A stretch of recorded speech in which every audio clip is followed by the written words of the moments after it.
L'œuf mayo, comme vous ne l'avez sûrement jamais vu. Ce grand classique de notre cuisine, assez simple à réaliser, reçoit les honneurs des plus grands chefs de la gastronomie. Ils célèbrent à leur manière ces plats piliers de nos bistrots qui occupent même une place de choix sur leur carte, des plats canailles, comme on dit, qui ravissent les gourmets. Olivier Feignet, Claire-Marie Denis et notre bureau à Lyon.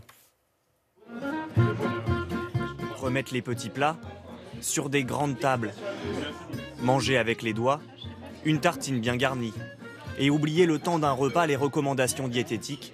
Dans ce bouchon lyonnais ouvert il y a 14 ans, on s'encanaille. Tout arrive sur la table, chacun partage, c'est le principe du bouchon. Donc, et là c'est un bouchon avec de beaux produits. On deviendrait les Lyonnais rien que pour la tête de veau en fait. Hein. C'est tout ce que j'aime, mais que j'aime quoi.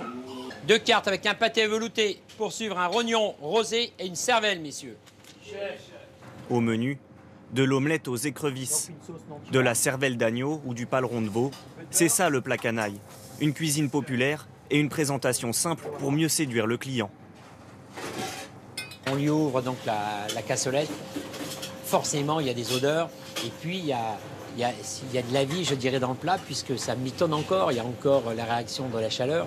Et c'est ça aussi qui est assez sympa. Après avoir été longtemps méprisée, la cuisine canaille fait son retour dans nos assiettes. En 6 ans, Joseph Viola a déjà ouvert 2 autres établissements à Lyon.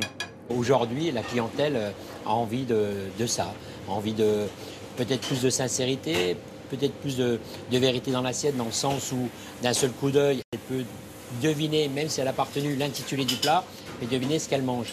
Et ça, c'est important. Le plat canaille est devenu tendance, même dans les quartiers huppés de la capitale. Dans ce bistrot parisien, à 100 mètres de l'Élysée, on sert en guise d'entrée des œufs mayonnaise. Un œuf, c'est quelque chose de simple mais de complexe. Donc on peut tout y associer, mais encore faut-il un peu de talent pour en tirer le meilleur. Bon, et là c'est réussi du coup. C'est très réussi. Alors, on connaissait plutôt l'œuf à couper en 2 avec de la mayo dessus. La présentation est différente et franchement le petit rehaussement de la petite pomme de terre, je trouve que c'est un plus. Des œufs mayo, sacré champion du monde il y a 2 semaines. Une preuve de reconnaissance de ce classique de la cuisine familiale. C'est un grand basique de la cuisine bistrot traditionnelle française. Moi, la carte, ça fait 20 ans que je l'ai. Une recette simple, mais rigoureuse. Pour faire la différence, 5 minutes dans l'eau bouillante.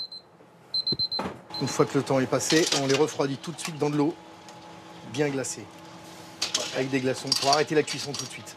La cuisson est vraiment, c'est vraiment très précis. Vient ensuite le dressage pour un plat à prix fort, 9,80 €. Alors le chef ne lésine pas sur la quantité. Pour les gourmands, on en rajoute un petit peu au milieu. Pour le crouton de pain qui va avec. Gourmand et désormais chic, le plat canaille monte en gamme.